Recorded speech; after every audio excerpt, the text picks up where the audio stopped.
Vous avez fait votre choix? Bravo! Moi aussi, j'ai fait mon choix. En fait, mes choix. Eh oui, moi, j'aurai droit à plusieurs extraits. Mais c'est pour mieux vous illustrer ce qu'on va vous apprendre à travers les conseils que vont vous donner mes amis Brian et Julien.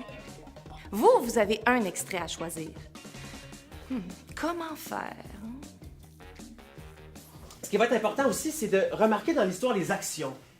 Qu'est-ce qui se passe dans notre histoire? Bien comprendre chaque moment de l'histoire. Le début, souvent, on raconte les personnages, on expose qui sont, les liens qu'il y a entre eux.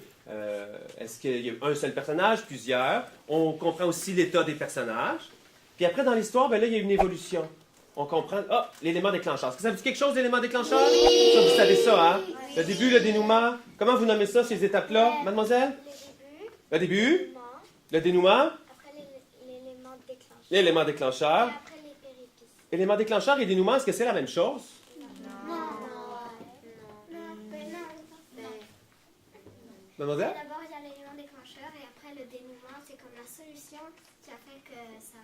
Voilà. Avant les péripéties. Le dénouement, ouais. Il y a l'élément déclencheur, puis le dénouement, c'est comment on règle le problème. Puis après, Les péripéties. les péripéties.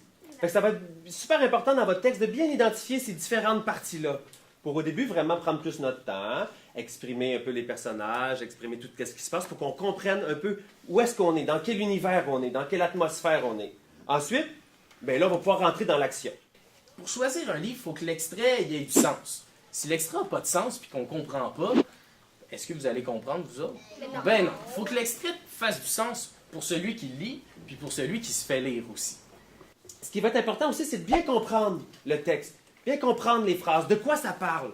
Ça, c'est super important, savoir de quoi ça parle. Est-ce que ça parle d'un singe qui est triste ou ça parle de l'histoire d'un singe qui a finalement retrouvé son ballon qu'il avait perdu? De comprendre l'histoire qu'on raconte.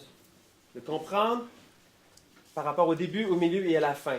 Et souvent, vous remarquerez que votre personnage principal ou le narrateur ou le personnage qui vit, il est généralement pas dans le même état au début et à la fin. Au début, des fois, il va être, par exemple, il va être triste parce qu'il a perdu son ballon, puis là, à la fin, il l'a retrouvé, fait qu'il va être content. Ça aussi, ça va être bon de le retenir, pour être capable de le jouer aussi, puis quand on raconte l'histoire, qu'on voit l'évolution du personnage.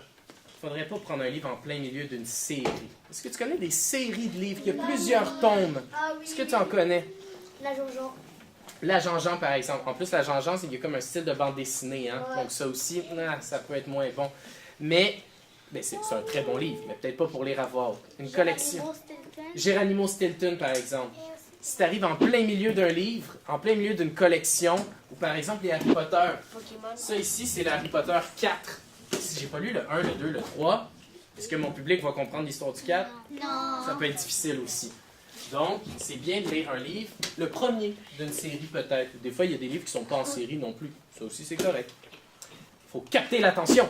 Il faut que la première page nous accroche. Si je te lis un livre pendant 10 pages, puis que c'est de la description, de la description, de la description, tes yeux vont se fermer, puis là, tu vas t'endormir.